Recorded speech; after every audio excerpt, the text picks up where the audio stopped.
ಮಕ್ಕಳೇ, ಇಂದಿನ ಪಾಠಕ್ಕೆ ನಿಮಗೆಲ್ಲರಿಗೂ ಸ್ವಾಗತ.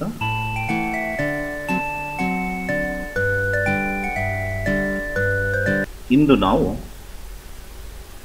ಅಧ್ಯಾಯ 11 ಥೇಲ್ಸ್ ಪ್ರಮೇಯ ಇದರ ಮೊದಲನ ಭಾಗವನ್ನು ಅಧ್ಯಯನ ಮಾಡೋಣ. ಥೇಲ್ಸ್ ಕ್ರಿಸ್ತಪೂರ್ವ 624ರಿಂದ ಕ್ರಿಸ್ತಪೂರ್ವ 547 ತನಕ ಈತನ ಕಾಲ.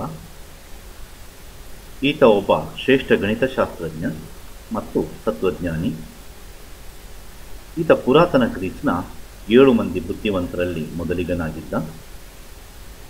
ಈತ ಈಜಿಪ್ಟ್ನಲ್ಲಿದ್ದಾಗ ಪಿರಮಿಡ್ನ ನೆರಳು ಮತ್ತು ತನ್ನ ಸ್ವಂತ ನೆರಳಿನ ಸಹಾಯದಿಂದ ಪಿರಮಿಡ್ನ ಎತ್ತರವನ್ನು ಕಂಡುಹಿಡಿಯಲು ಸಮರ್ಥನಾಗಿದ್ದ.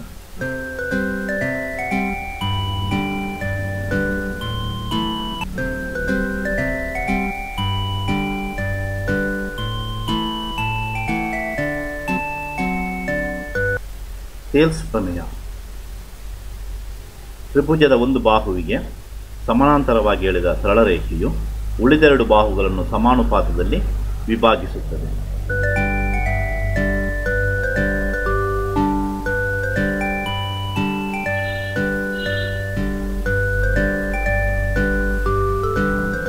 ಈ ಪ್ರಮೇಯವನ್ನು ನಾವು ಮೊದಲಿಗೆ ಪ್ರಾಯೋಗಿಕವಾಗಿ ಸಾಧಿಸೋಣ.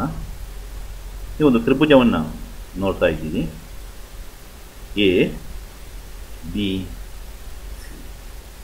ಎ ಬಿ ಸಿ ಒಂದು ತ್ರಿಭುಜ.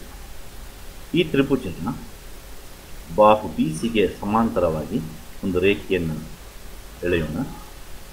ಇದನ್ನು ಡಿ ಇ ಎಂದು ಹೆಸರಿಸಿ.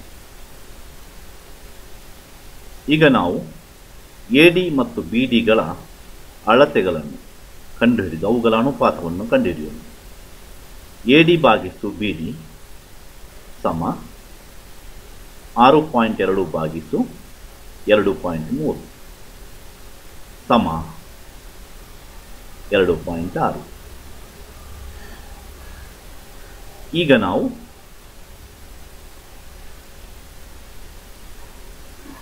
ಎ ಇ ಮತ್ತು ಸಿ ಇಗಳ ಅನುಪಾತ ನೋಡೋಣ. ಎ ಇ ಭಾಗಿಸು ಸಿ ಇ ಸಮ 10.2 ಭಾಗಿಸು 3.8 ಸಮ 2.6.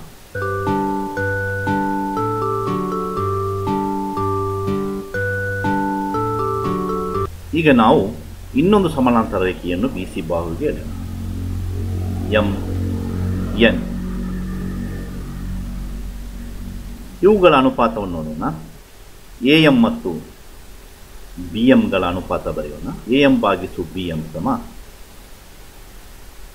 2.8 ಭಾಗಿಸು 5.7 ಸಮ 0.49. ಈಗ ಎ ಎನ್ ಮತ್ತು ಸಿ ಎನ್ಗಳ ಅನುಪಾತ ನೋಡೋಣ.